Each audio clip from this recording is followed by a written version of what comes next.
ନବା ଡାଲି କରିବା ନା ଆଉ ଚଟଣି କରିବା କଟିନି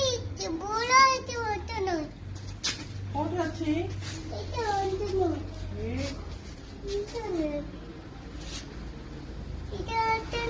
କଣ କଣ ଖାଇବୁ ଡାଲି ଖାଇବୁ ନା ଚଟଣି ଖାଇବୁ ହାଁ କଣ ଖାଇବୁ ଚଟଣି ଡାଲି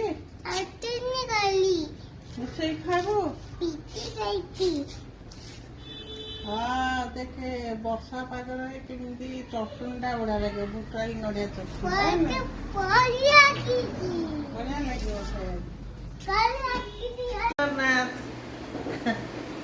ଆଜି ମୋ ନାତୁଣୀ ମୋ ସାଙ୍ଗରେ ଯାଇଥିଲା ମାନେ ମେରସାଙ୍ଗ ପତ୍ର ଆଣିବା ବୁଟାମ ପତ୍ର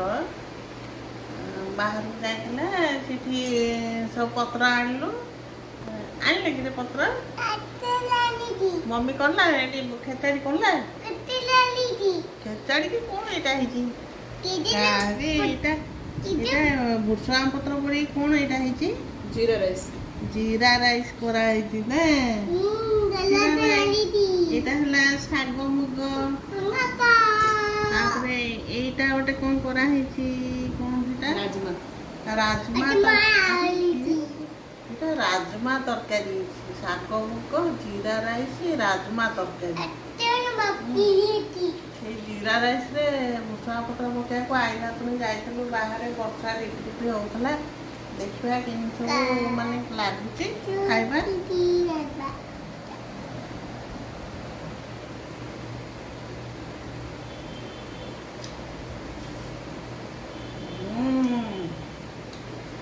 tasty, fantastic.